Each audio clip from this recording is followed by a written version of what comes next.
Muito boa noite, queridos amigos. Estamos aqui de volta em mais um Polêmica Espírita. Esse aqui é o nosso 79º programa. Estamos aqui muito bem acompanhados, como sempre, do nosso querido Paulo Neto. Boa noite, Paulo Neto. E já pode adiantar quais são as suas expectativas para o nosso polêmico estudo de hoje. Boa noite, Arthur. Cara, eu fico assim imaginando como... Eu sei assim, que quando você entra no tema, já vem chumbo grosso. Como é algo que eu nunca pesquisei, mas sempre andei questionando, por que Anjo Ismael, sabe?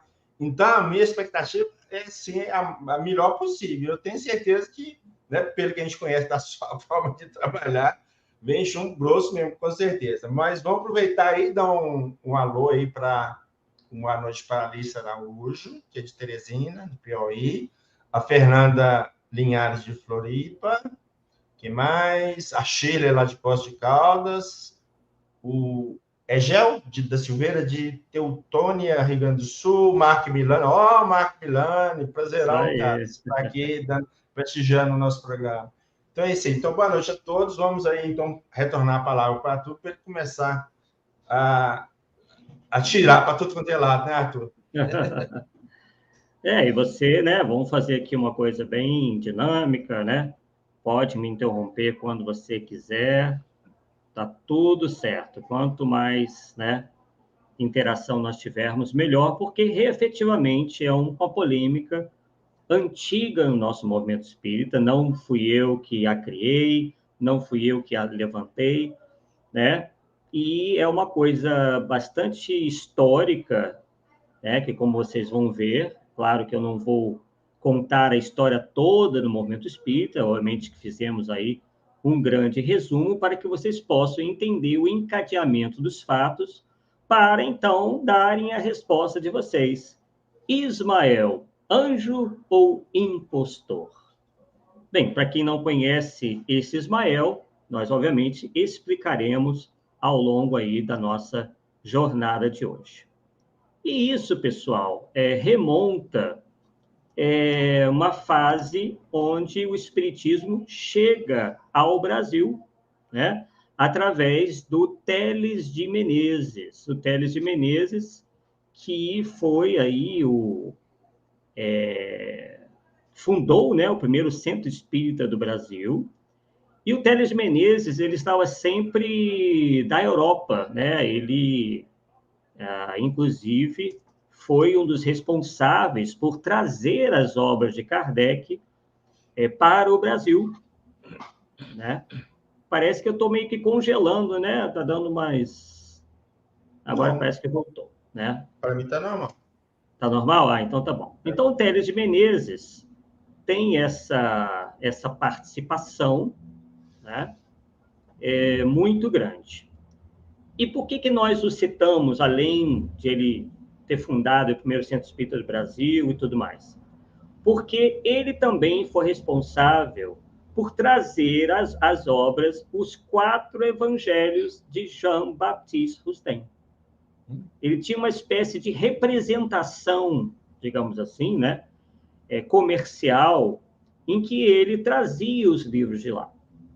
Então, nós podemos dizer que as obras fundamentais da doutrina espírita e as obras de J.B. Rustem chegaram ao Brasil praticamente ao mesmo tempo, através das mãos de Teles de Menezes.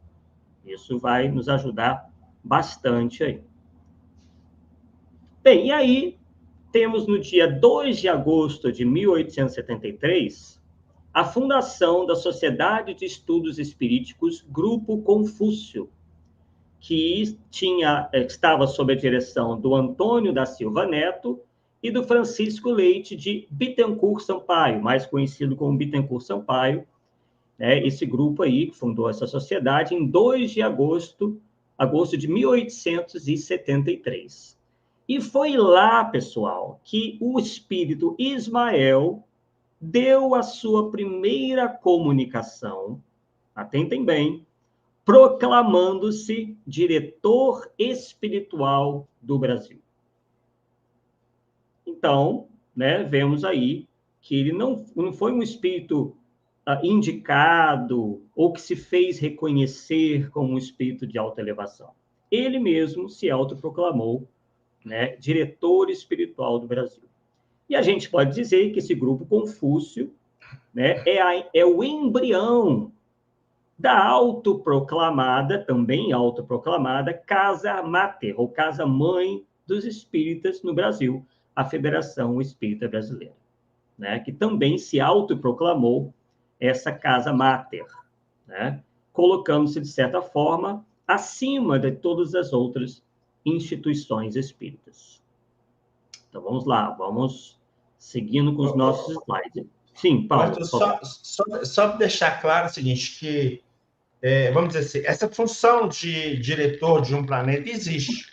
Kardec coloca sim, isso na sim, Regra dos Espíritos, só para não existe. falar. Mas, geralmente, não é o próprio espírito que, eu sou mentor, é alguém, um espírito, fulano que é mentor. Isso é bom ressaltar, e parece que ficar claro que eu não estou combatendo que não tenha, né? O Sim, fato é assim, você vai levantar que não seria este personagem, só isso, né? sim, sim, exatamente, né?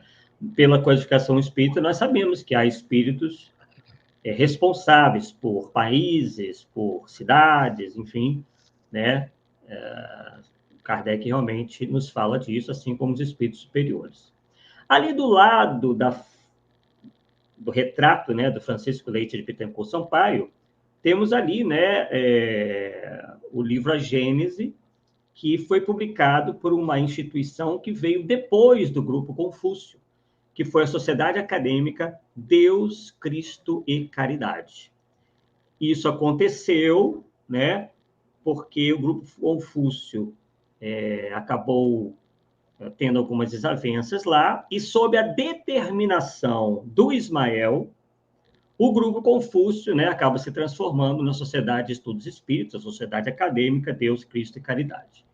Isso porque, né, houve uma série de brigas e dissensões entre os membros do grupo, né? E aí o Bittencourt Sampaio, o Saião e o Frederico Júnior resolvem se afastar e formar um núcleo isolado, inclusive depois disso chamado Grupo Espírita Fraternidade. Então houve uma série de dissensões e isso acabou por formar uma série de outros centros, tá? Isso é só para a gente ter assim mais ou menos um quadro de como que eram esses grupos inicialmente, tá?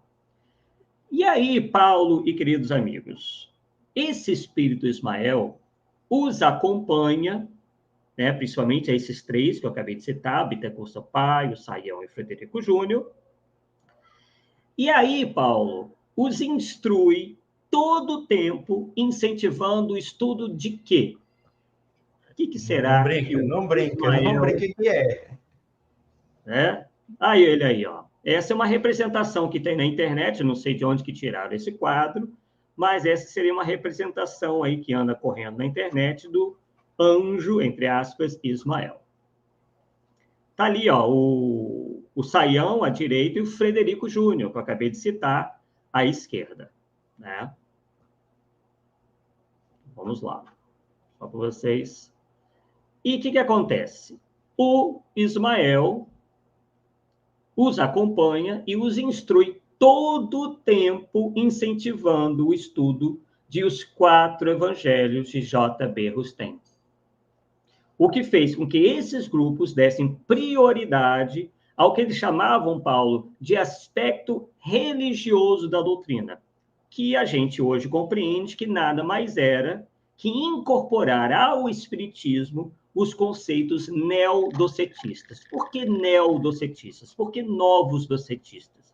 Porque, como nós aprendemos na obra de Kardec, os docetistas, né, eram um grupo religioso que advogava que Jesus não teria vindo em um corpo de carne, e sim teria tido um corpo fluídico, né? E eles foram, inclusive, banidos, né, pela igreja em função dessa ideia que foi considerada herética naquela época. Tá? Então, a gente pode dizer que as teses dos 4 evangelhos lembram muito né, as teses dos docetistas, por isso que eles ficaram conhecidos como neodocetistas. Né?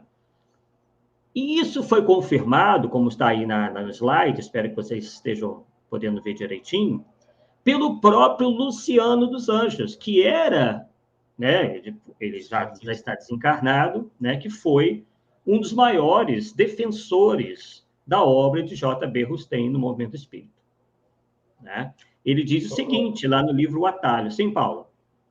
Só lembrando que aquela briga de tirar os livros de Rustem do Estatuto da Fé, foi ele que entrou na justiça. O negócio ficou parado um tempão lá. Exatamente. Foi ele que fez a defesa em se manter, né, os 4 evangelhos como uma das obras lá de divulgação da Federação Espírita Brasileira, exatamente. Então, ele diz no livro O Atalho, na página 127, o seguinte: os trabalhos de desobsessão foram entregues a um grupo excelente, que auferiu resultados maravilhosos. Esse grupo que eu acabei de falar, Frederico Júnior, do Saião, né, e do Bittencourt Sampaio. Passou-se imediatamente ao estudo metódico da obra Revelação da Revelação. Olha, pelo título, nós já fizemos aqui no Polêmica Espírita, e eu vou sugerir isso ao longo do nosso estudo, que vocês voltem lá. Nós temos 3 estudos sobre a questão de Rustem. Obviamente, não vai dar para a gente se aprofundar muito hoje, senão a palestra, nosso estudo aqui vai demorar 5 horas, né? Mas a gente vai dar uma pincelada boa, então aguardem aí que a gente vai entrar no mérito do que ensina esse livro, Os 4 Evangelhos. Então, ele diz lá, passou-se imediatamente ao estudo metódico da obra Revelação da Revelação, veja que eles colocam acima do Espiritismo, porque o Espiritismo é a terceira, né, Paulo? Se ele diz que é a revelação da revelação, então está acima. Então, seria a 4ª revelação, não é isso? Sim. E outra coisa, se mal a terceira tinha sido acabado de vir para a gente, né? Vamos dizer assim, por que a 4ª assim tão rapidinho? Tinha que esperar um tempo, cara. No mínimo. Exato. Não tem lógica, sem chance. Isso sem entrar no método do que tem lá dentro, né? Entendeu, né? Sem entrar no método, porque quando a gente entra no método do que está lá dentro, é que piorou mesmo. Só para lembrar que se chama Grupo Confúcio, mas não é nenhuma homenagem ao Confúcio, tá? É homenagem a uma pessoa que eles conheciam e que eles admiravam, tá? Então, não é o Grupo Confúcio, não é homenagem ao Confúcio mais conhecido, é o Confúcio um pouco desconhecido. Nós fomos atrás dessa informação.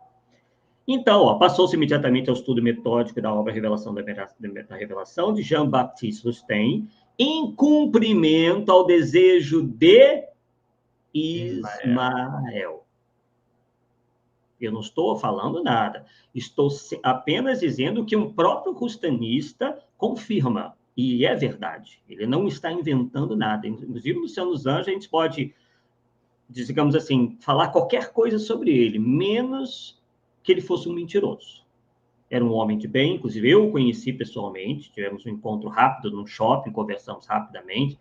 Um homem muito culto, né, muito educado. Tem um amigo que foi namorado da filha dele, disse que tratava todos com uma educação, com um respeito imenso, né? Mas tinha suas ideias, tinha, né? E teve todo o direito de ser rustanista. Para ele, o rustanismo, as ideias do rustanismo faziam lógica, tinham lógica, né? Mas a gente vai, hoje, inclusive, dar uma pincelada para ver realmente se isso a gente pode considerar como espiritismo ou não. Ali do lado, pessoal, da gravura dos 4 evangelhos, nós colocamos um livro do Antônio Luiz Saião, né, que participava desse grupo, em que o Ismael sempre aparecia, e que escreveu o livro Elucidações Evangélicas. E Elucidações Evangélicas nada mais é do que comentários acerca dos 4 evangelhos. Então, o livro é todo calcado no conteúdo dos 4 evangelhos. Lembrando que esses livros todos foram publicados, editados pela Federação Espírita Brasileira. Então, assim está baseado o nosso passado no movimento espírita no Brasil. Ele já nasce com essa questão, com esse problema, com esse movimento cismático entre rustenistas e não rustenistas. Vamos lá. Vemos também uma série de informações importantes, né, nesses livros aí, nesse livro aí, Grandes Espíritas do Brasil, né, e o livro também Trabalhos do Grupo Ismael. Quem tiver acesso a esse livro vai verificar que tudo aquilo que nós vamos dizer hoje se encontra lá, tá?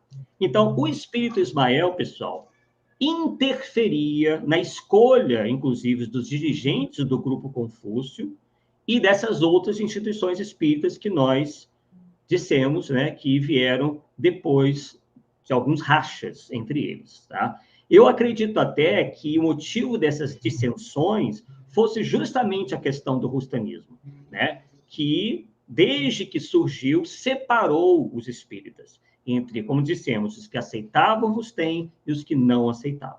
Então, nas obras Grandes Espíritas do Brasil, que vocês estão vendo aí, e Trabalhos do Grupo Ismael, nós encontramos várias passagens em que isso fica evidente. Quem quiser pesquisar, quem quiser conferir, é só adquirir esses 2 livros em sebo, enfim, na internet, deve estar aí em algum lugar. Tá? Inclusive, tem uma passagem de um dos livros que é a seguinte. Vou passar para vocês aqui. Consta em um desses livros o seguinte trecho. Ao segundo, que é o Dr. Geminiano Brasil, tocou ascender, naturalmente por indicação dos guias espirituais da oficina do Anjo Glorioso. Veja como é que eles se referem ao Espírito Ismael, Anjo Glorioso, né? Sempre com muita devoção, né? Quase como que uma idolatria. Ao posto que ocupara o velho trabalhador, o Saião, que havia concluído a sua tarefa, quer dizer, tinha desencarnado, exemplarmente desempenhada, segundo eles. Houve ele, porém, de repartir com o primeiro, José Ramos, o encargo que lhe fora deferido, ficando com o de explicador do Evangelho e o outro com o de doutrinador.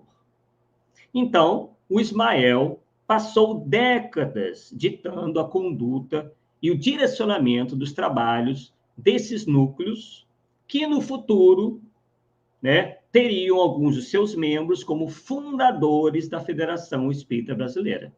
Tá? O Saião, o Bittencourt Sampaio não são os fundadores, mas eles ficavam ali, né, digamos assim, eles, quando a Federação Espírita surgiu, alguns deles nem estavam mais encarnados, mas daquele trabalho é que acabou se fundando aí a Federação Espírita Brasileira, já com alguma tendência aí do rustanismo, né?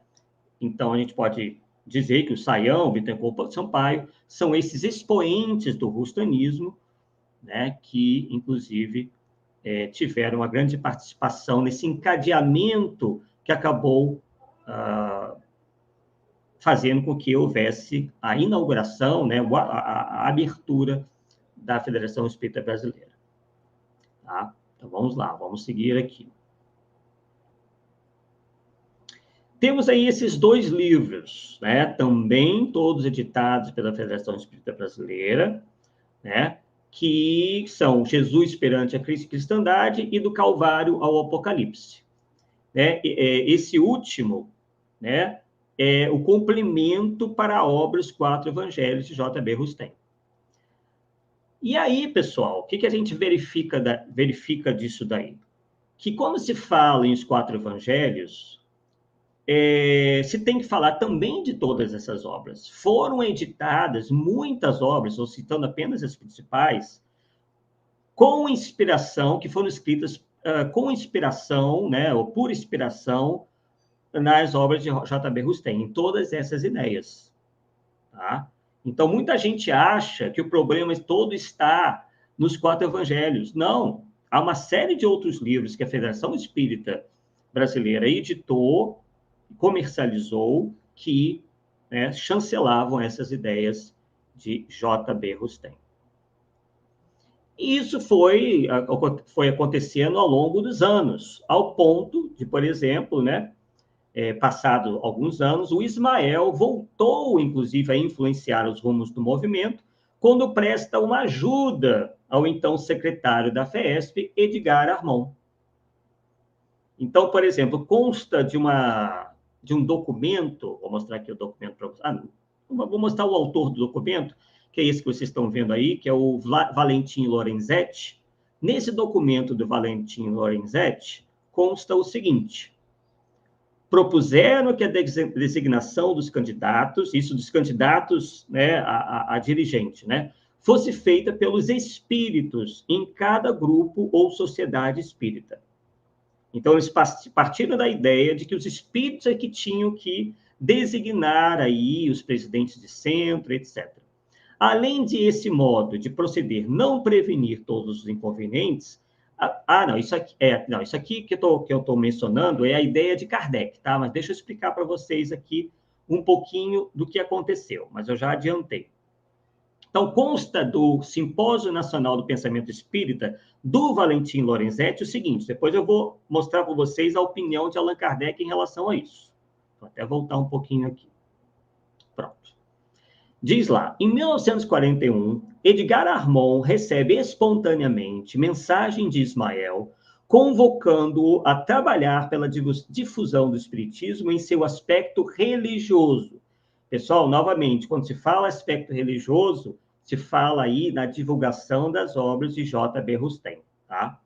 O plano espiritual, assegurou-lhe Ismael, daria toda a cobertura à federação para implantar programas que atendessem às massas, esclarecendo-as e motivando-as pelo esforço de evangelização. Então, o Armond aceitou essa incumbência e partiu para a organização dos trabalhos. Inicialmente, então, ele formou um conselho de espíritas que pudesse partilhar com ele o trabalho. E aí, para formar esse conselho, vejam bem, o Armond anotava em folhas de papel nomes de pessoas que ele achava reunir condições para a tarefa. E aí, Paulo, ele colocava esses papéis numa gaveta da sua mesa lá na FESP, e no dia seguinte ele dizia que encontrava os papéis assinalados com uma cruz. Ele dizia que eram feitas pelo plano espiritual, com os nomes, né, com uma cruz, do lado dos nomes que eram considerados mais capacitados para ajudá-lo a desenvolver o programa. E aí que nós vamos recorrer a Allan Kardec para saber se ele era favorável à ingerência dos espíritos nessas questões puramente materiais, né? E veja o que Kardec disse. Propuseram que a designação dos candidatos, olha aí, ó, fosse feita pelos espíritos em cada grupo ou sociedade espírita. E aí Kardec diz, além de esse modo de proceder não prevenir todos os inconvenientes, haveria alguns inconvenientes especiais que a experiência já tem demonstrado e que seria supérfluo lembrar aqui. Convém não esquecer que a missão dos espíritos é instruir-nos, melhorar-nos, mas não tomar o lugar do nosso livre-arbítrio. Além disso, esse meio suscitaria mais embaraços do que se pensa, pela dificuldade de fazer todos os grupos participarem da eleição. Traria complicações no mecanismo, que quanto mais simplificado, menos suscetível é de desorganizar-se. Isso está lá na Obras Póstumas, o chefe do Espiritismo. O que você acha disso, Paulo? Dos espíritos estarem escolhendo candidatos para a casa espírita? Ô, caramba, aí surgiria um problema seríssimo, né? Porque os incompetentes para poder chegar lá e fazer o fim de cara, como é que fica? Aliás, não sei se, aproveitando aí, Arthur, não sei se você percebe, quando Kardec coloca lá aquele projeto 1868, e quando ele vai falar lá de como seria composta a direção do movimento espírita ou de uma casa espírita, a composição ideal. Ele sugere, olha você ver, ele sugere não uma pessoa como presidente, ele sugere uma comissão, tá? E dentro dessa comissão você escolhe um para ser presidente, porque a legislação brasileira precisa, né, de alguém que represente o grupo, só para efeito formal. Mas, ou seja, as decisões sempre seriam coletivas. Não ficaria na cabeça de um ou de outro, que poderia até reverter as coisas. Não, esse aqui já não é um centro espírita mais, não vão virar centro disso, daquilo outro, você não precisa falar os nomes, né? Deu para entender, né? Sim. Então, no movimento espírita, infelizmente, não se aplicou essa sugestão de Kardec, porque a maioria das casas espíritas nós temos presidentes, nós não temos uma comissão. Verdade, pura verdade. Bem, e aí vocês devem se perguntar, né? Me perguntar e se perguntarem. Puxa, mas qual é o problema de se estudar e divulgar os 4 evangelhos de J.B. Rustem? Será que a gente lá não encontra ensinamentos bons, já que fala em Jesus, fala no evangelho, né? Afinal, esse livro teria sido escrito pelos evangelistas, né, Paulo, e por Moisés, segundo o próprio Rustem. Acreditar que é difícil, né? Mas tudo bem. Exatamente. Lembrando, Paulo e pessoal, que esse programa do Harmon era um programa de estudos que mesclava, veja bem, Kardec, Rustem, Pietro Baldi e doutrinas orientais, incluindo Ramatiz, do qual Edgar Harmon era um adepto fervoroso. Né? E o que mais salta aos olhos é a ingerência desse espírito auto-intitulado anjo, o Ismael, em todos os trabalhos desses centros, né? E depois na FEB e na FESP de Edgar Harmon, inclusive incentivando o estudo dos 4 evangelhos de Rustem, que a gente vai agora pegar alguns temas, né, lá desenvolvidos. Bem, então temos aí, ó, já estou projetando para vocês o seguinte, que no rustanismo a encarnação se dá por castigo. Então consta lá, ó, atingindo o ponto de preparação para entrarem no reino humano, os espíritos se preparam de fato em mundos ad hoc para a vida espiritual consciente, independente e livre. É nesse momento que entram naquele estado de inocência e ignorância. Chegado deste modo à condição de espírito formado, de espírito pronto para ser humanizado, se vier a falir. Quer dizer, o espírito só encarna se ele falir. Ele só encarna se ele falir. E aí o espírito se encontra num estado de inocência completa, tendo abandonado com seus últimos invólucros animais os instintos oriundos das exigências da animalidade. Perceba que até um texto chato de ler, né? É uma coisa arrastada, que muita palavra, muito palavreado e pouca objetividade, né? Repetitivo demais da conta. Muito repetitivo. Oh. Terrível. Então, pessoal, para Rustem, a encarnação humana, como está dizendo ali, não é uma necessidade. O espírito só será humanizado se vier a falir, isto é, a encarnação humana se dá por castigo. Então, diz lá, ó, não, a encarnação humana, isso está no livro de Rustem, não é uma necessidade, quer dizer, está contrariando Kardec.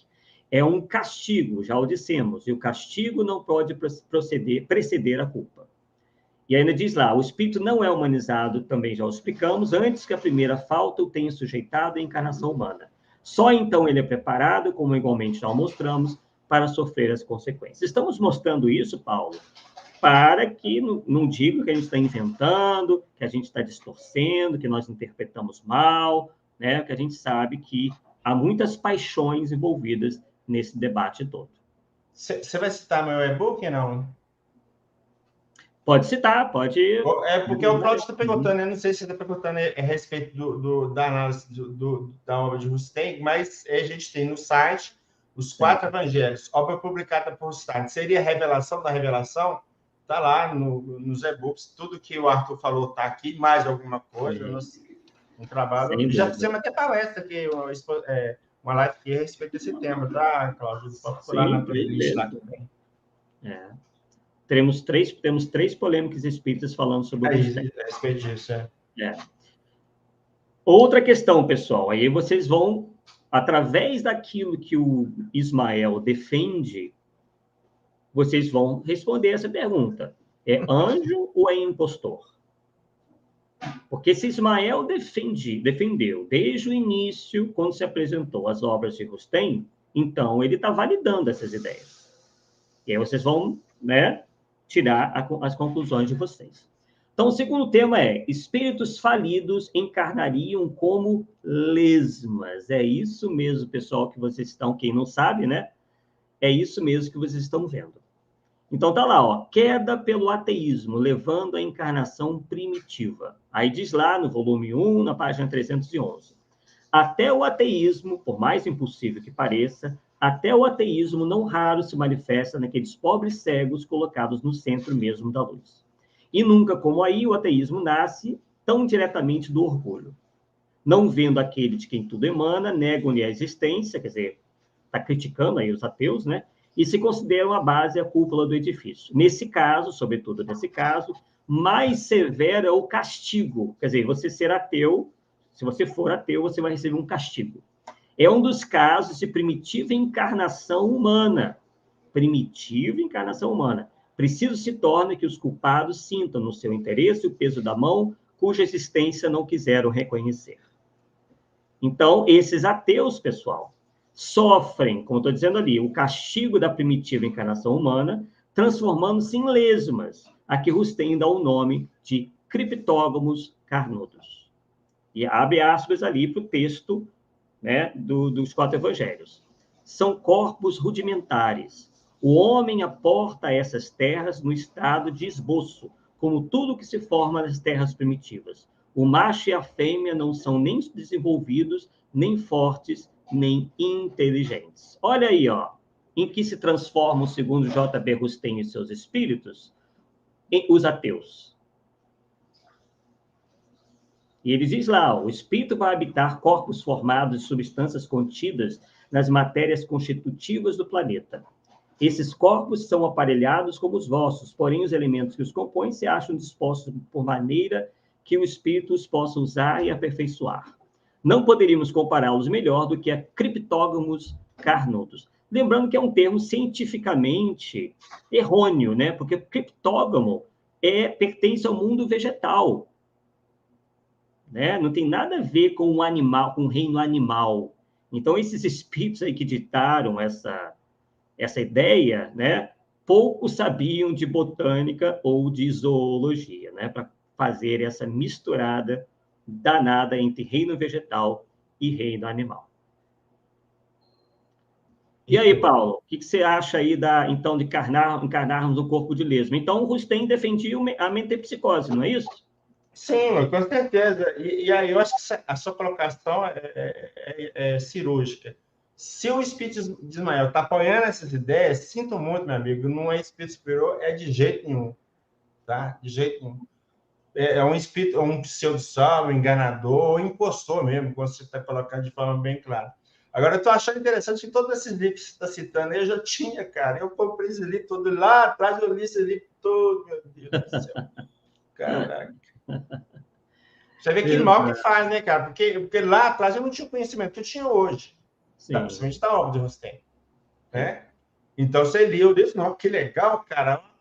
Tem outra lá do Jesus, nem Deus, nem homem. Isso mesmo. Esse também. Caraca, eu tinha esses livros todos. Ah, meu Deus. Então, né, o criptógamo carnudo, né, como acabamos de dizer, jamais, né, poderia ser utilizado para designar um animal, uma vez que a palavra criptógamo serve para designar certas plantas cujos órgãos reprodutores não aparecem, são ocultos, né? E, ao mesmo tempo, ele está descrevendo como se fosse algo parecido com uma lesma. O Herculano Pires, Paulo e queridos amigos, comentou sobre isso. Ele disse o seguinte: essa é a revelação da revelação. Rustem copia e desfigura Kardec, acrescentando aos seus ensinos os maiores absurdos. Note-se que essas criaturas estranhas, em forma de larvas e lesmas, são encarnações de espíritos humanos que haviam atingido alta evolução sem passar pela encarnação humana. É a queda angélica, Paulo. Isso é a carne, é isso? Né?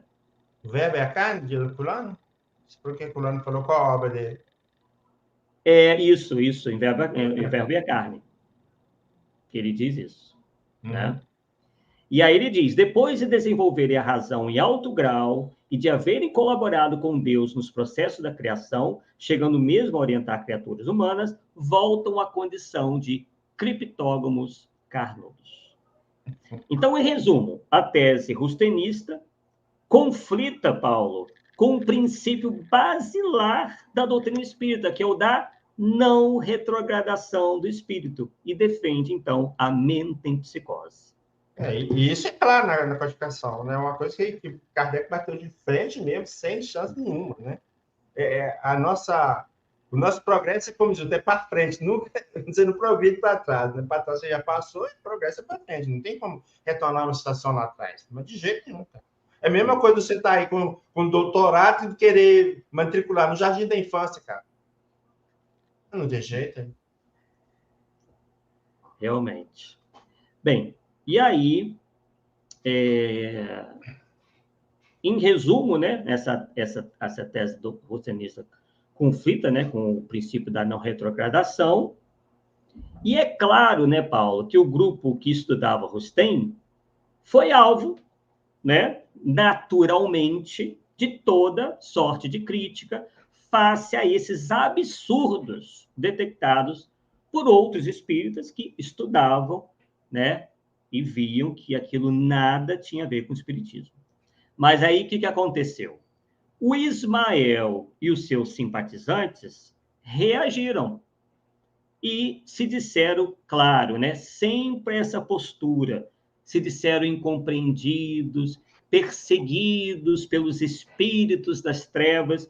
Esse espírito das trevas está entre aspas aí, porque era justamente o termo que eles utilizavam, tá?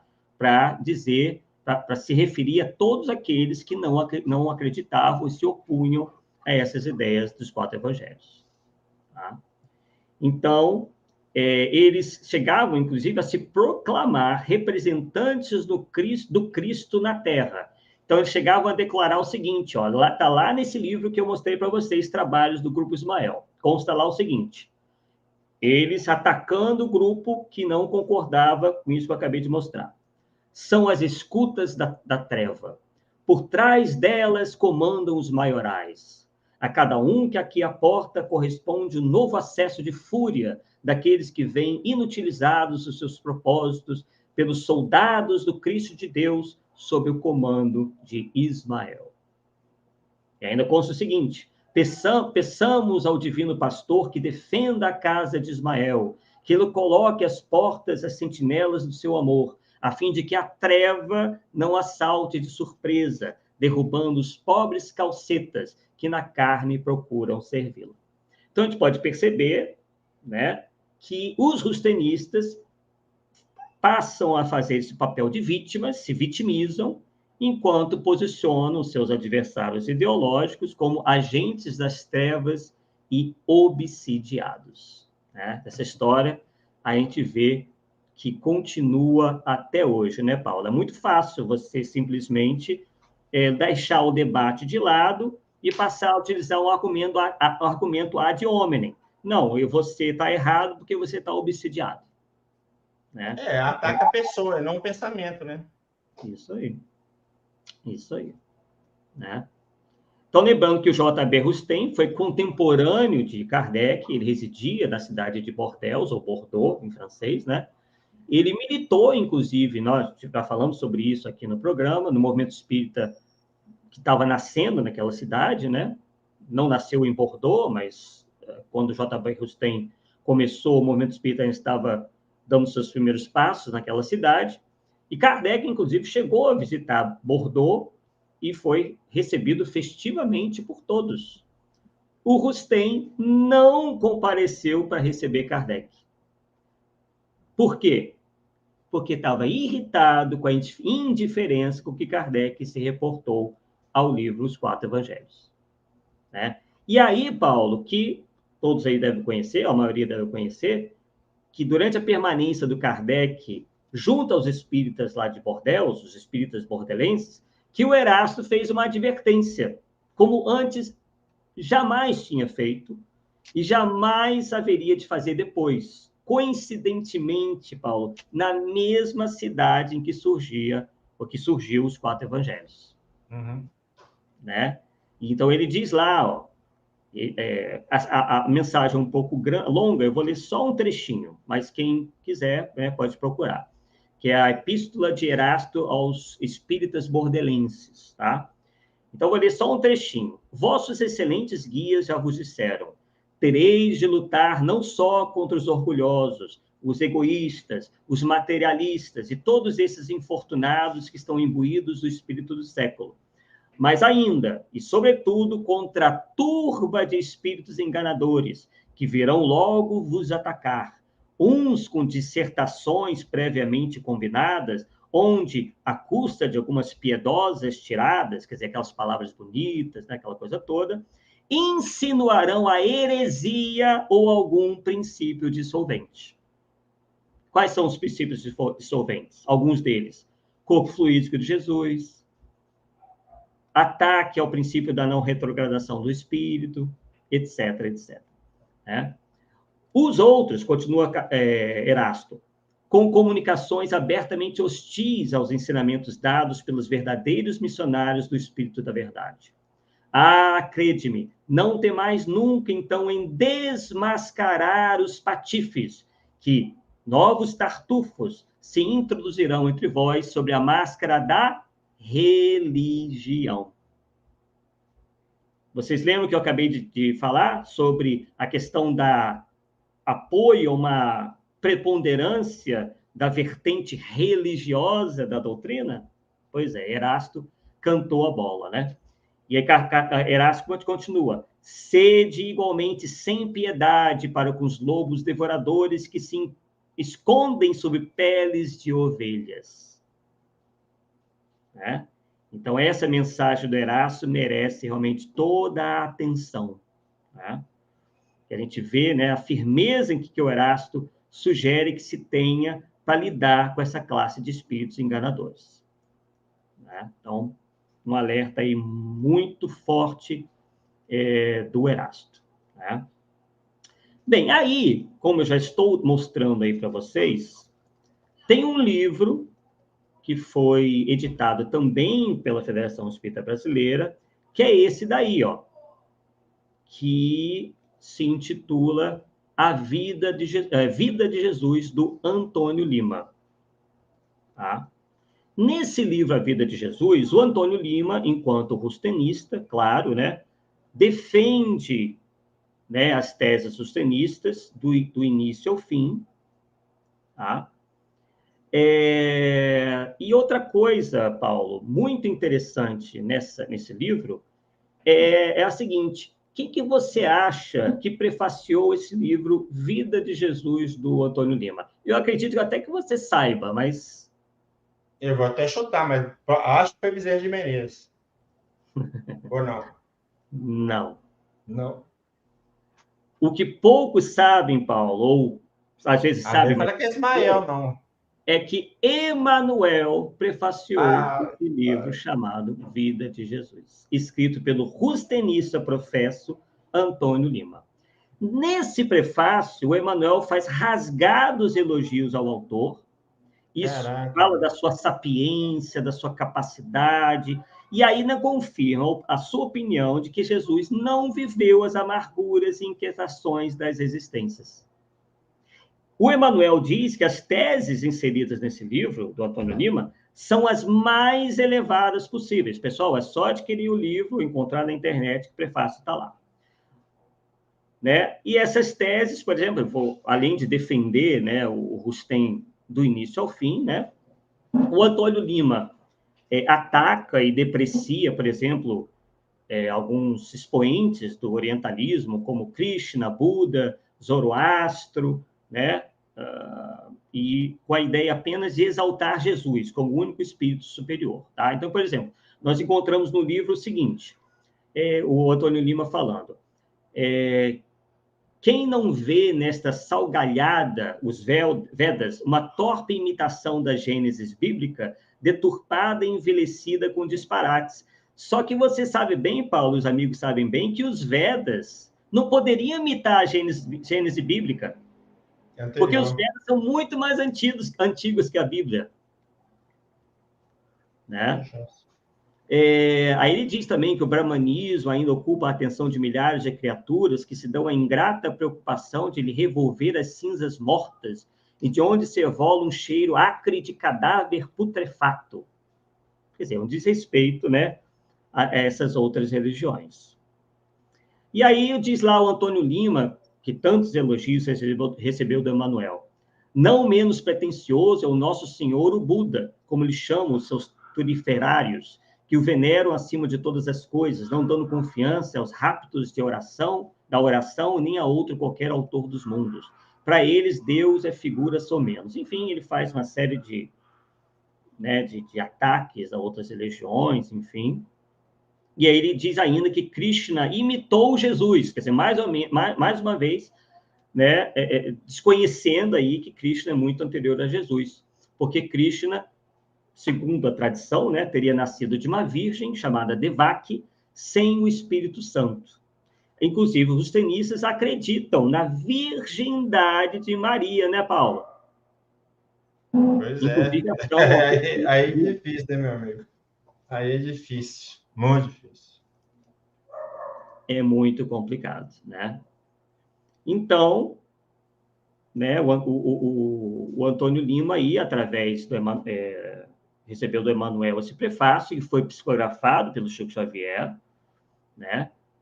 Novamente, recebeu elogiosas considerações, como sendo um livro que contém as mais elevadas teses possíveis, e onde o Emmanuel diz que a compreensão acerca da natureza do corpo de Jesus é uma questão de zona de compreensão de cada criatura. Isso é a expressão do próprio Emmanuel, dando a entender que quem não concorda é quem ainda não está em condição de compreender.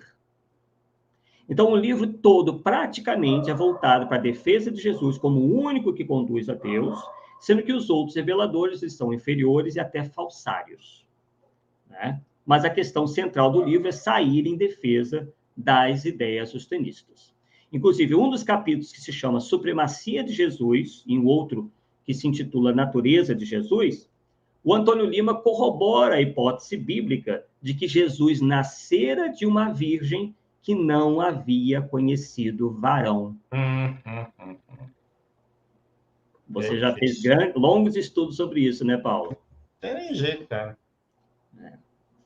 Isso vem da mitologia antiga, que sempre tinha um deus lá que vinha, tinha contato com a mulher, sempre virgem, né? E criava um semideus. Tá tudo lá, cara. Bem, aí nós, obviamente, separamos trechos onde ele diz claramente isso. Podem ir lá no Vida de Jesus. Diz o seguinte, abre aspas, há quem exija da pureza e mácula do seu espírito, o de Jesus, a torpe imposição de o envolver na matéria, o de o misturar a sordidez do coito. Então, ele acha que um homem e uma mulher tendo relações sexuais é uma sordidez, e que jamais Jesus poderia nascer vindo da relação sexual entre homem e mulher. E continua, tal qual se opera com um criminoso violador das leis divinas e com um irracional enfornado nas brenhas inóspitas. Então, é como se fosse algo que rebaixaria Jesus não ter nascido de uma virgem e ter nascido de uma relação sexual normal entre homem e mulher. Então, o ato sexual para o Antônio Lima, cujo que recebeu o prefácio de Emmanuel, é pecaminoso, sujo, sórdido e não poderia ter servido para ensejar a concepção de Jesus. Só que aí nós vamos cair num problema sério. Porque a tradição, e eu já mostrei que não tem nenhuma profecia a respeito de Jesus, tem tradição. Então, a tradição é que eles esperavam que o Messias viesse da descendente de Davi. É tanto que a genealogia de Jesus, quando é traçada em Mateus e Lucas, se não me falha a memória, ele sempre joga para esse lado, para passar em Davi. Ora, se um ser humano não teve uma participação nesse ato, né, para nascer Jesus, ele não foi filho de Davi, cara. Então, como é que fica? Muita contradição, né? Não tem jeito. Então, pessoal, para ele, né, o ato sexual é sórdido e tudo. E aí a gente analisa, né, e convida vocês a verem se isso faz algum sentido. O autor ainda procura, de todo modo, achar em Kardec e na codificação nesse livro ensinos soltos que representariam a confirmação desses postulados. Quer dizer, uma desonestidade intelectual a toda prova, porque em nenhum momento Kardec, ou os espíritos superiores, né, quando dizemos Kardec, são os livros da codificação, nós encontramos algo sequer parecido com isso. Então, ele tenta arrastar o leitor para que conclua que a tese rustanista é puro espiritismo, ou melhor, ou pior para a gente, né? Entre aspas, curso superior de espiritismo. Né? E o Antônio Lima, nesse livro, confirma, Paulo, o fato de ter sido Bezerra de Menezes um rustenista professo. Isso nem precisa, né, porque já tem provas mais do que cabais disso, né? Então, na página 229, consta o seguinte: a um confrade que o consultou sobre o mérito desta obra, a de Rustem, assim respondeu o saudoso Bezerra de Menezes pela Gazeta de Notícias de 22 de abril de 1897. Abre aspas. A Allan Kardec sobreviveram outros missionários da verdade eterna que, sem destruir a obra feita, porque esta é firmada na lei e a lei é imutável, darão mais luz para mais largo conhecimento das facetas mais obscuras daquela verdade.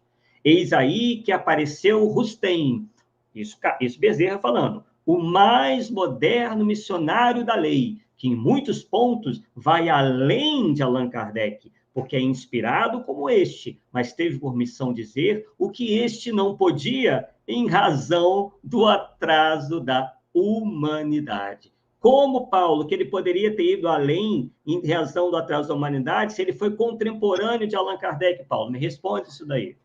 Não tem jeito, não. Se eu observar, 177 anos, né, de codificação, nós não sabíamos codificação, cara. Imagina aquela época que era recém-lançada. Não tem lógica, sinceramente, não. Pessoal. É muito difícil, cara. Complicado. É bom que vocês entendam que a gente não está atacando aqui, né, a Federação Espírita Brasileira, porque, na verdade, uma instituição ela é composta de pessoas. Nós estamos nos referindo a como pensavam esses espíritas, ou pelo menos que se diziam espíritas, naquela época. Tá? E é algo que ainda, né, de certa forma, ressoa no nosso movimento espírita atual. Tá? Então, a gente vê aí que teve um erro crasso, quer dizer que Rustem veio revelar o que Kardec não pôde em razão do atraso da humanidade.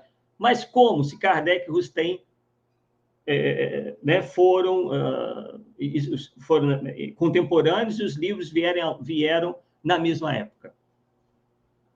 Além disso, Arthur, só acrescentando uma coisinha aí em relação aos evangelhos de Rustem, ele afirma logo no início que foi assessorado por Mateus, Marcos, João e Lucas. Né? Hoje, a crítica bíblica, né, falou assim, ó, esses nomes aqui nos títulos, ninguém sabe quem foram os autores, cara. Então, como é que esses caras... Era tudo analfabeto, cara. Tudo analfabeto. Erros crassos. E o Novo Testamento, nós fizemos análise sobre isso, ficou bem claro, ele foi escrito todo ele em grego. Se você é analfabeto em sua língua, aramaico ou hebraico, imagina em grego, cara. É lógico. Entendeu? Então, certas coisas prosperam, Arthur, e aí você sabe muito mais que eu, quando falta o conhecimento, as pessoas criticarem ou analisarem. Aí prospera mesmo, as bobagens, as mitologias, que o fulano é Kardec reencarnado e vai por aí fora. Exatamente isso. Então, o Bezerra, ele prossegue aí e confirma esse erro. Abre aspas para Bezerra de Menezes novamente. Rustem confirma o que ensina Kardec, porém adianta mais que este, pela razão que já foi exposta acima. Pois, ele se referindo ao livro de Rustem, né, os 4 Evangelhos, um livro precioso e sagrado, o de Rustem. E aí, nesse mesmo livro, A Vida de Jesus, Antônio Lima, no capítulo Terra da Promissão, quem tiver o livro pode conferir, o Antônio Lima deixa bem claro, pessoal, e aí é que também é algo que muita gente desconhece, que, na verdade, o autor da tese de ser o Brasil coração do mundo, pátria do Evangelho, não é do Humberto de Campos. mas sim do anjo, entre aspas, Ismael. É? Porque esse livro, Vida de Jesus, veio antes do Brasil, Coração do Mundo, Pátria do Evangelho. Né? Porque ele expõe lá, claramente, Ismael já dizendo isso. Tá? Então, isso confirma que Humberto de Campos, se é que é ele mesmo, e nós vamos tratar disso daqui a pouco no vídeo que nós vamos apresentar, né? Então, isso confirma que Humberto de Campos, ou pelo menos o suposto Humberto de Campos, que depois desencarnado aparecia sempre nesses agrupamentos rustenistas, aprendeu direitinho com as aulas dadas pelo Pedro Richard, né? Que ele chamava de mestre, nas reuniões e estudos dos 4 evangelhos, na sede da federação, ao lançar o livro Brasil, Coração do Mundo, Pátria do Evangelho. Então, lá no livro do Antônio Lima, que é anterior ao livro de Humberto de Campos, consta o seguinte: já disseram, e Ismael o confirmou, o Brasil é a terra prometida, a pátria dos evangelhos, o seio de Abraão. Essa ideia não é do Humberto de Campos, é do Ismael. E aí, realmente, você questionar a autoria de Brasil, Coração do Mundo, Pátria do Evangelho, por Humberto de Campos, faz sentido. Sim. Aí já faz sentido. Uhum. Não é lá que fala que você veio coadjuvar Kardec? Exatamente. Caraca. E é um livro, Paulo, que muita gente diz, inclusive vou mostrar aqui a opinião do Rizzini. O Rizzini até acha que o livro sofreu alterações. Eu já tenho uma opinião um pouquinho diferente. Não que o livro não possa ter tido alterações, mas é um livro que, do início ao fim, tem essa pegada rustanguista. Quando a gente lê, a gente vê, né? Você não tem essa mesma impressão? Acho que é por aí. Aliás, no começo mesmo, leva lá o Rustem como, não, então é do mesmo nível do Kardec, cara. Aí não, né?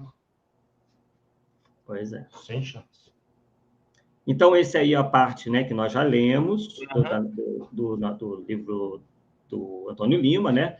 Lá no capítulo sobre a Supremacia de Jesus, quando ele fala, né, que Jesus não poderia ter vindo de uma relação sexual, né? Maria teria sido virgem e o corpo dele era fluídico, né? Tudo isso que nós lemos para vocês. Ó. As falas de Rustem, de Bezerra de Menezes, né? E ali, ó, no capítulo Terra da Promissão, Antônio Lima deixa bem claro que o autor da tese de ser o Brasil, Coração do Mundo, Pátria do Evangelho, não é de Humberto de Campos, mas sim do anjo Ismael. Isso, mais uma vez, confirma que Humberto de Campos, se é que é ele mesmo, aprendeu direitinho com as aulas dadas pelo seu mestre, Pedro Richard, nas reuniões de estudos dos 4 evangelhos, na sede da Federação, ao lançar o livro Brasil, Coração do Mundo, Pátria do Evangelho. Né? E aí a parte do livro, né, onde consta que Ismael já dizia que o Brasil é a terra prometida, pátria dos evangelhos, seio de Abraão. E essa é a capa mais antiguinha, né, do livro Brasil, Coração do Mundo, Pátria do Evangelho. Né? E aí, né, como apenas para constar, a tese docetista do corpo fluídico de Jesus. Bem, antes de nós passarmos o vídeo, deixa eu ver se eu tenho mais alguma consideração aqui. Pode falar, Paulo.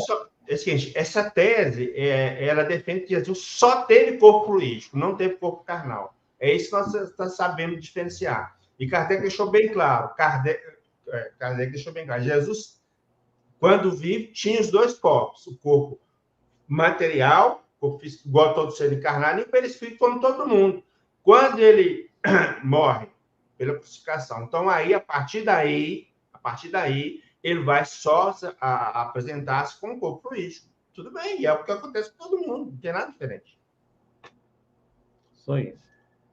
Lembrando, Paulo, que boa parte das informações, né, nós pegamos do seu trabalho, enfim, coisas de um artigo meu que eu já tinha escrito há um bom tempo, que está lá no meu blog, Espiritismo com Kardec, bem antigo, e principalmente do livro Conscientização Espírita, do Gélio Lacerda, que é um ex-presidente da desencarnada da Federação Espírita do Estado do Espírito Santo, que foi editado pela editora, publicado pela editora M, né? Um outro livro muito interessante, né, do Erácio de Carvalho Prestes, chamado Erasto, discípulo de São Paulo, e, obviamente, né, Brasil, Coração do Mundo, Pátria do Evangelho, o próprio livro Os Quatro Evangelhos, enfim, né, só para nós adiantarmos essa parte. Então, pessoal, nós vimos aí muito sucintamente, mas acredito que não precisa mais dizer tanta coisa, né, das ideias, do posicionamento, do comportamento desse espírito chamado Ismael, desde lá dos primórdios, né, quando o espiritismo chega no Brasil, as obras de Kardec chegam ao Brasil, juntamente com as obras de Rustem, grupos passam a estudar Rustem, né, e divulgar essas ideias, né, alegando defender um aspecto mais religioso da doutrina, que nada mais é do que inserir Rustem como sendo autor espírita, né, e anatematizando todos aqueles que não pensavam como eles. Diziam que eram obsidiados, né, enviados às trevas, isso tudo né, a gente vê nesses livros que eu mostrei para vocês aí. Tá? Bem, agora eu vou pedir ao Paulo, né, porque eu não consegui fazer por aqui, que insira aí para a gente, vou até tirar aqui os nossos slides, o vídeo, né, onde nós tem duração de 15 minutos, mas muito interessante, né, é uma entrevista com Nazareno Tourinho, né, um grande espírita também já desencarnado, lá do estado do Pará, mas era chamado para falar no Brasil inteiro, vários livros publicados, né, escreveu vários livros também relacionados ao rustanismo, e o Jorge Risini, né, também outro autor espírita, prolífico também, grande amigo de Herculano Pires, né? Então, vamos lá, vou adicionar aqui para vocês. Então, prestem bastante atenção, né? E vocês verão que essa é uma polêmica antiga dentro do movimento espírita, e a gente ainda vê a Federação Espírita Brasileira defendendo a obra Brasil, Coração do Mundo, Pátria do Evangelho, né? Assim, que é uma obra muito criticável, digamos assim, né?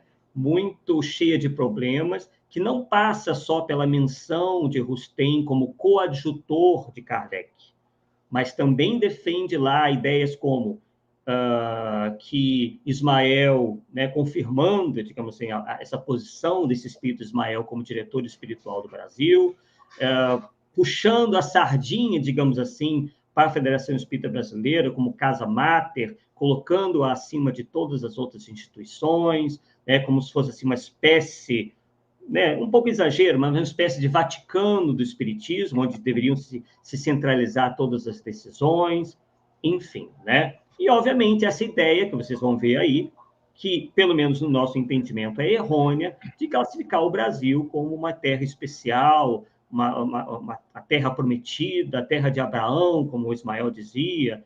Eu acho que a gente pode gostar muito bem do Brasil, né? Elevar o nosso país, mas não colocá-lo acima de dos outros países, né? Inclusive, para os espíritas de outros países, isso deve soar meio estranho, né, Paulo? Com certeza. Né? Uma patriotada danada. Então, vamos lá. Então, preste bem atenção aí. E tá sem som, né? Ixi. Não? Tá sem som. Para mim tá parecendo som aqui, mas eu não vejo que está passando para mim. Peraí. Tá, vê aí. Peraí. Tá. Eu vou tentar pelo. Ai, como é que eu faço? Peraí. Tá. Só um minutinho, Arthur. Sem problema.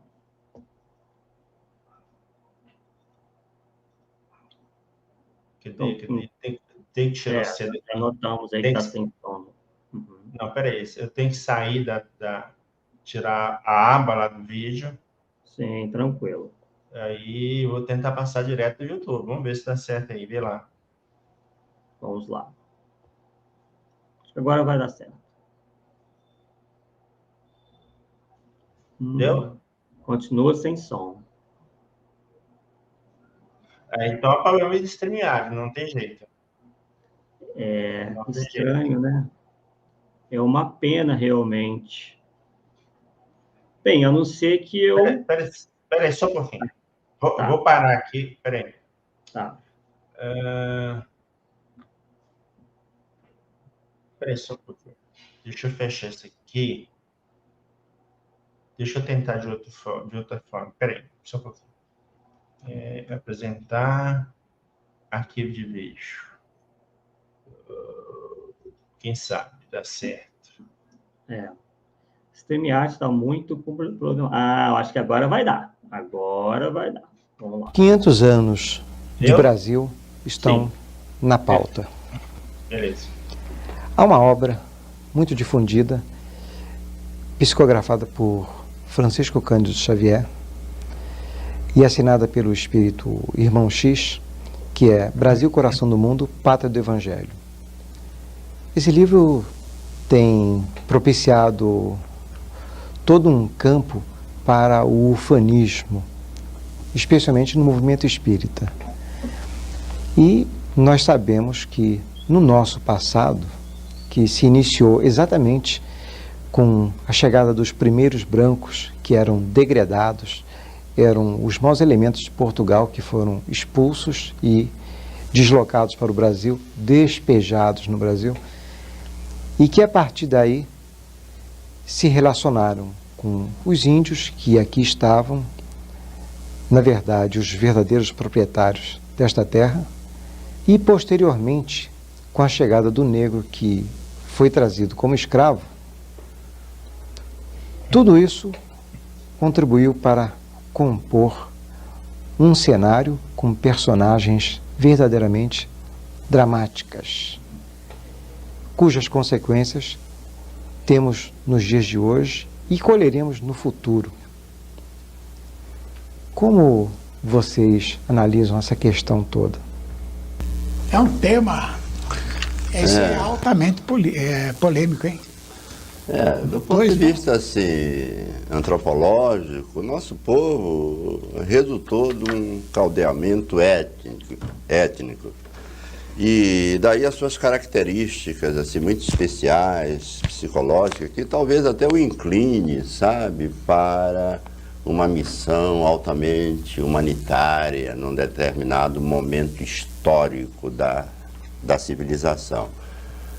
Agora, isso não quer dizer, entende, que nós sejamos um povo privilegiado, segundo o entendimento que alguns fazem desse livro do Humberto de Campos através do Chico, que produz um certo ufanismo tolo, na minha opinião.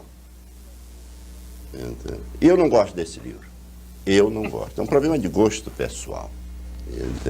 Não estou dizendo que o livro não presta, não gosto, porque tem umas certas coisas que, na minha ignorância, na minha falta de evolução, eu não consigo compreender e aceitar. A começar pelo fato de que o livro começa dizendo que Jesus chamou o anjo Ismael, não é isso? Chamou para perguntar como estavam as coisas aqui na Terra. Quer dizer, Jesus não sabe nada. Não sabe nada da situação aqui no orbe. E esse anjo Ismael, eu acho que foi uma invenção da FEB, tá entendendo? Para se dizer que é o santuário do anjo Ismael, criou esse anjo que, afinal de contas, está logo abaixo de Jesus, acima do Allan Kardec, né? E isso me parece, assim, pouco simpático. Agora, eu diria... Pouco simpático. Se você me permite, eu diria... E é esse anjo Ismael, e é esse livro que diz que o Rustang, não é?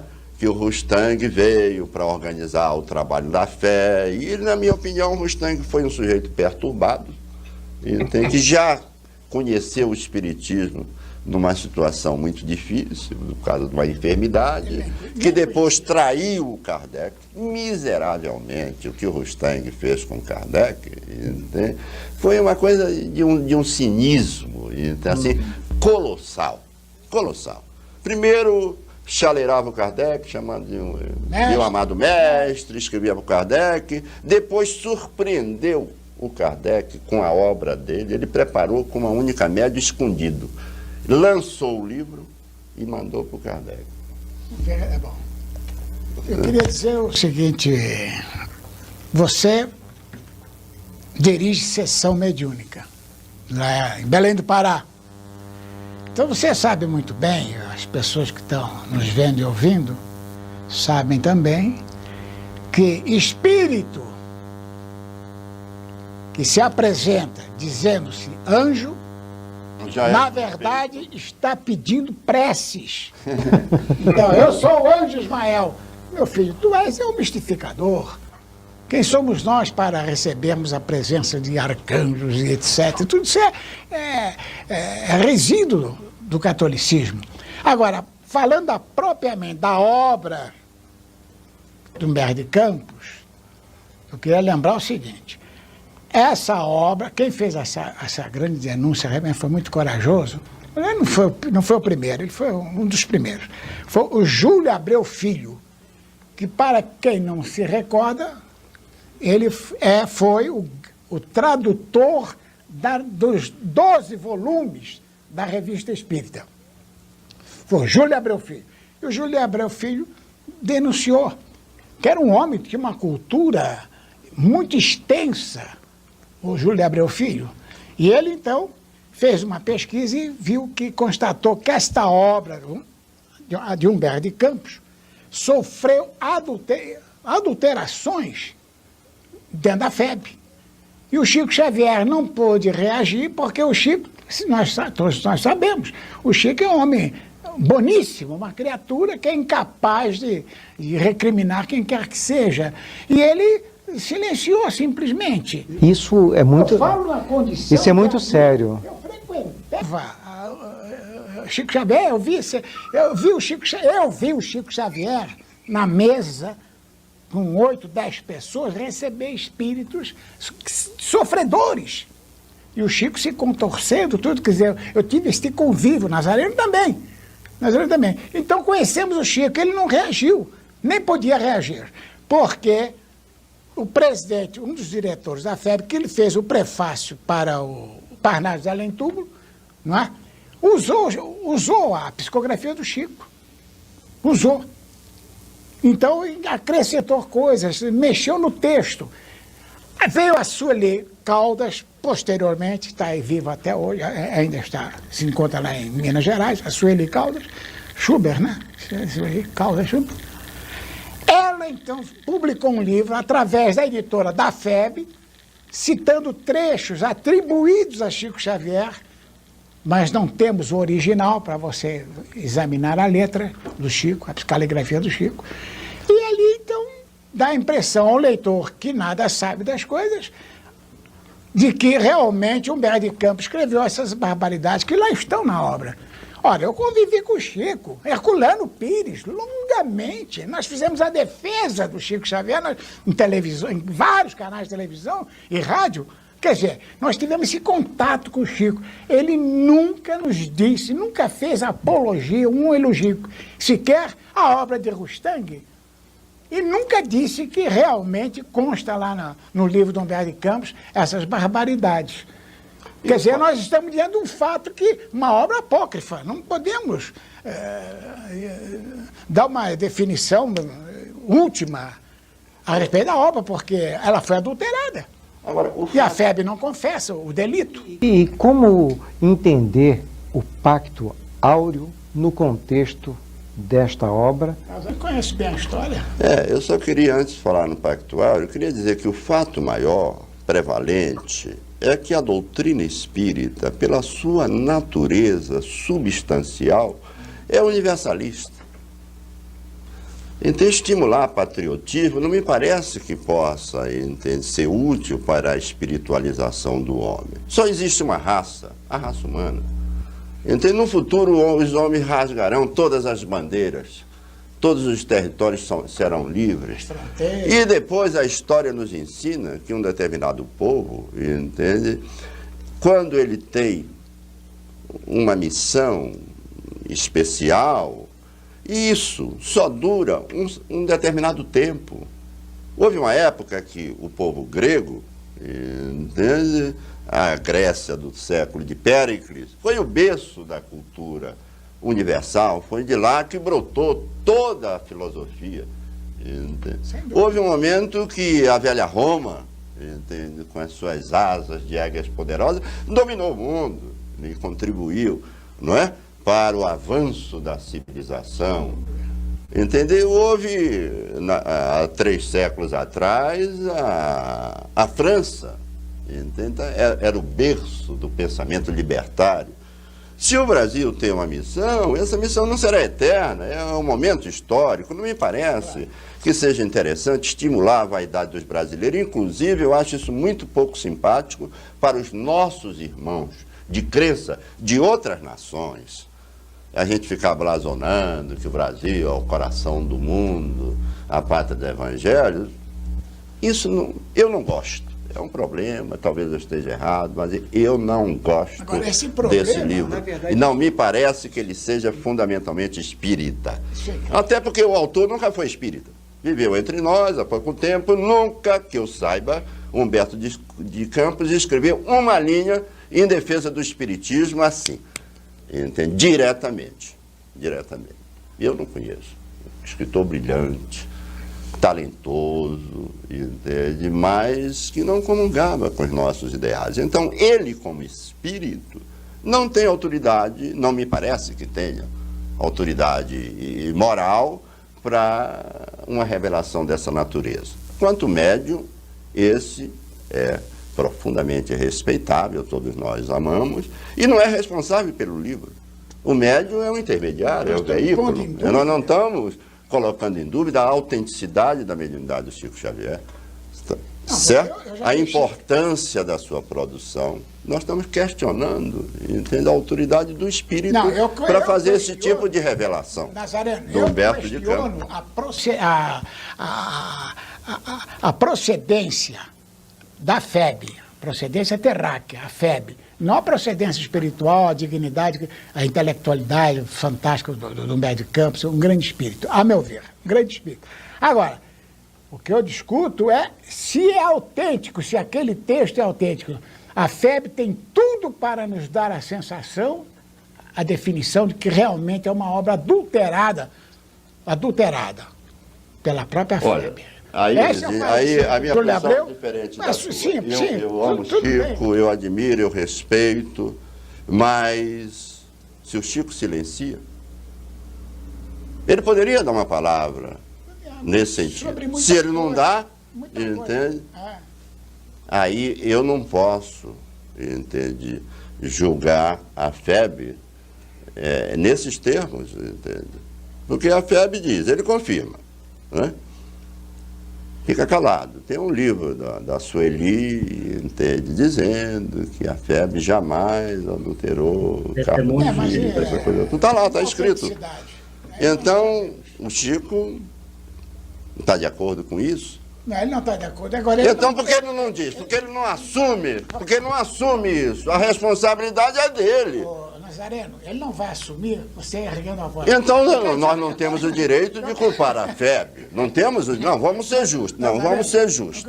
Vamos ser justos. Porque nada prova que a FEB adulterou esse livro. A FEB disse, não adulterei. Invoca o testemunho de quem quiser. O Chico está aí, é testemunha. Quem pode dizer, fica calado, ele concorda. Então a FEB não adulterou. É a posição do Chico. Agora, se você me permite, a posição do Chico. O Chico não quer criar. Ele nasceu assim, ele é assim. A espírito dele é assim.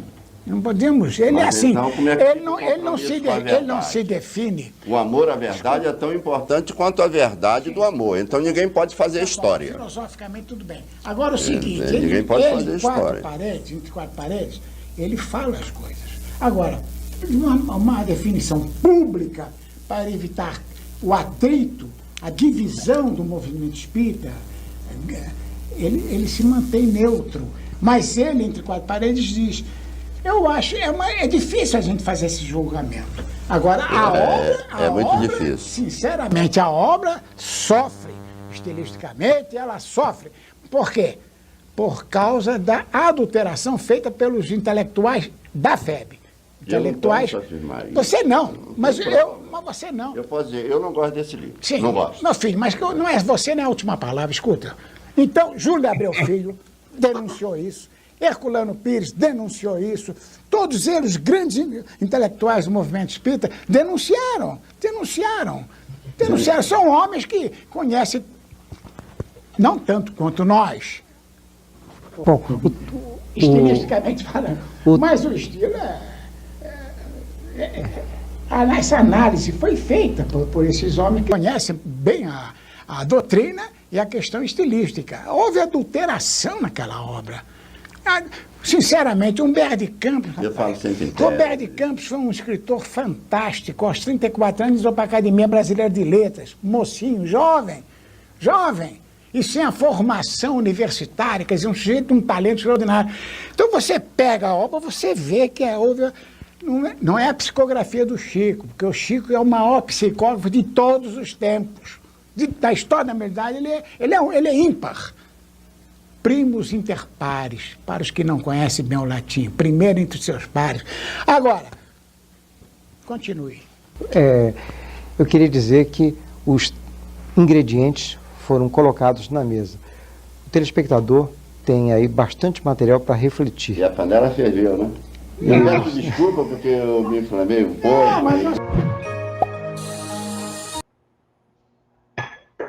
Tá aí, pessoal. Né? Presenciamos aí essa conversa, né, entre esses dois amigos do movimento espírita, né, sobre essa questão toda, né, e é uma polêmica que se mantém porque a FEB, né, e seus representantes continuam enaltecendo essa obra, Brasil, Coração do Mundo, Pátria do Evangelho, que é uma obra com... A gente vê claramente a influência do pensamento rustanista, né? Alguns acham que foi adulterada, né? Outros não, como vocês viram. Uns acham que o nome de Rustem foi colocado depois.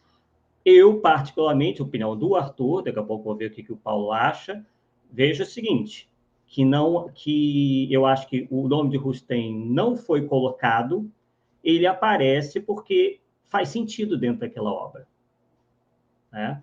Mas, enfim, talvez seja algo que nós nunca venhamos a saber a realidade. E aí, Paulo? Olha, é meio estranho mesmo você vê a citação do nome do estádio nessa obra Brasil, Coração do Mundo, Pátria do Evangelho. A gente hoje não temos como provar que houve adulteração da FEB, porque a FEB nega que fez e o Chico, infelizmente, não falou nada. Mas eu estou corrigindo. A chance de ter adulterado é muito grande. Chance. Tá? Porque a obra de Rustem não completa em absolutamente nada a doutrina espírita, muito antes, pelo contrário. Ela coloca várias coisas que são doutrinariamente contrárias àquilo que Kardec falou. Então, vai completar o quê? Você está falando o contrário. Né? Então, sem chance. Inclusive, assim, hoje, eu nem cito essa obra mais, tá, Arthur? Nem cito essa obra mais, porque à medida que a gente vai tomando conhecimento das coisas, você vai eliminando obra para citar. Essas do Saião, do Antônio Lima, lá já foi, saca há muito tempo, eu já não cito mais. Essa Coração do Mundo também não cito. E algumas outras aí eu não cito mais, porque são problemas polêmicos que não tem como te dar uma solução, né? Pra vocês terem ideia, eu já te falei isso outro dia, e é aí que o público perceber. O movimento espírita hoje está tão complicado que eu não cito obra do Chico isoladamente para sustentar nada.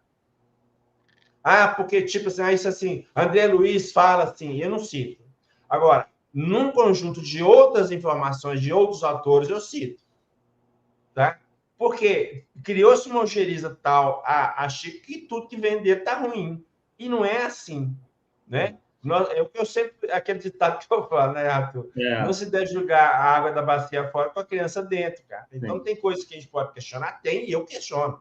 Agora, não quer dizer que tudo está ruim. Então, é isso. Eu não estou sabendo fazer o filtro, né? Se a gente não faz o filtro dentro dessas obras de André Luiz, as outras também da mesma forma, né? Por exemplo, hoje, com o conhecimento que eu tenho, se eu ler essas obras que você citou, do Saião, do Antônio Lima, eu vou perceber logo que é Rustaninho de ponta a ponta, cara. Tá lá. Mas na época que eu li lá atrás, não ficou claro para mim. Muito antes, pelo contrário. Eu acerto as obras até sabe, legal demais e tal. Por quê? Por falta de conhecimento, por falta de aprofundamento doutrinário. Então, por isso que, muitas vezes, quando a gente insiste no ponto que a gente deve estudar o Espiritismo, é exatamente por isso, para a gente ter capacidade de discernir o falso do verdadeiro. É esse que é o ponto, eu acho. Exatamente. Isso é para a gente ver, pessoal, que nós não estamos aqui dizendo, né, antes que alguém venha pensar, que esses espíritas, né, o Saião, o Bittencourt Sampaio, o próprio Bezerra de Menezes, estivessem mal intencionados. Eles eram homens do seu tempo, muito ainda influenciados pelo catolicismo, que era a religião, além de oficial, completamente predominante no Brasil. São pessoas que ainda estavam condicionadas a essas ideias e não aprofundaram o suficiente para notarem que o que Kardec estava dizendo ali, que os espíritos estavam dizendo, conflitavam com muitos dos dogmas da igreja, inclusive virgindade de Maria, essa coisa toda. Inclusive, Bezerra de Menezes vivia falando, só referia a Maria como virgem, né? Isso é influenciado pelo catolicismo e pela obra de Rustem, né? A obra de Rustem foi a ponte que esses indivíduos encontraram para salvaguardar as suas crenças católicas, né? Agora, em pleno 2023, né, nós ainda contarmos com essa constante menção a obras como Brasil, Coração do Mundo, Padre do Evangelho, né? Dizer que o Brasil é isso, né? Que o Brasil é o coração do mundo, Padre do Evangelho. Essas teses todas realmente já não faz mais sentido, né, pessoal? Realmente, o rustanismo ele caiu de podre, né? Ele começou forte, mas as pessoas, à medida que o movimento espírita, as pessoas foram estudando, viram que é um livro que não é espírita, né? Então, cabe aí a nossa sugestão à Federação Espírita Brasileira, que não só, né, elas já tiraram do estatuto, mas ela está com o pezinho lá ainda, né? Não divulgar mais essas obras, sequer publicá-las, não são obras espíritas. E parar com essa história de casa máter. Ok, até reconhecemos o trabalho da Federação Espírita Brasileira, das pessoas que lá estão, né? Certamente tem bons valores por lá, mas os rumos ainda estão um pouco, pelo menos no meu entender, um tanto equivocados, né? Está na hora de corrigir esses erros históricos e imprimir uma feição verdadeiramente espírita ao movimento espírita, né? É isso, é só isso que nós pedimos, né? E mais nada. Bem, temos aqui algumas participações, né, que eu fui colocando aí ao longo do tempo, né, que a gente foi... E realmente, né, isso que o Telvi colocou aqui é verdade, né? A FEB nega autorizações, mas ao mesmo tempo diz queimar os originais dos livros, o que impossibilita a verificação. Portanto, sua alegação de inocência torna-se altamente suspeita. Tá? Bem, pessoal, Paulo, suas considerações finais. É isso aí, cara. O nome do programa já tem tudo a ver, né, Arthur? Porque a gente toca em temas polêmicos, mas tem que ficar claro que nós não estamos atacando as pessoas, né? As pessoas, muita gente erra também, faz parte, eu digo assim, que o erro faz parte do aprendizado, né?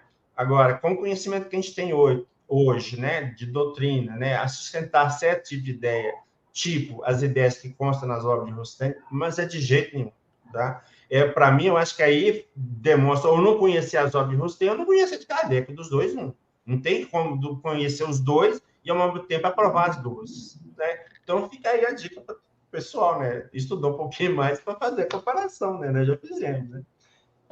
E agradecemos aí a presença de todos. Vladimir, eu passei o link lá do vídeo lá do Rizine, do Nazareno Tonino, para você, via WhatsApp.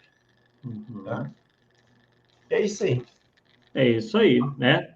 Então, não poderíamos deixar de mencionar essa polêmica, né, que pertence ao passado. Muita gente diz que a gente tinha que enterrar, só que os reflexos estão aí, né, até hoje, porque livros inspirados nas ideias neodocetistas do rustanismo continuam sendo veiculadas, né, comercializadas pela Federação Espírita Brasileira. Né? Então, percebemos aí que o movimento espírita tem muito que avançar, né? Essas instituições têm que realmente avançar no entendimento, inclusive reconhecerem que erraram no passado, né?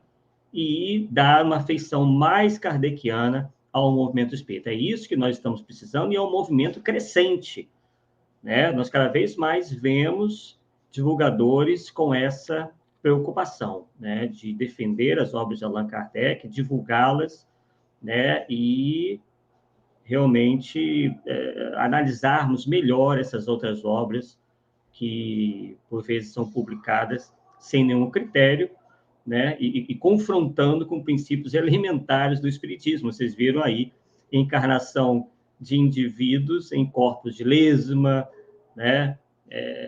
Corpo fluídico de Jesus, virgindade de Maria, né? Coisas realmente que não pertencem, jamais pertenceram ao Espiritismo. Bem, agradecemos aí a presença de todos, né? Todos que estiveram aqui ao vivo no Polêmica Espírita e todos aqueles que irão assistir a esse programa numa hora que acharem mais conveniente.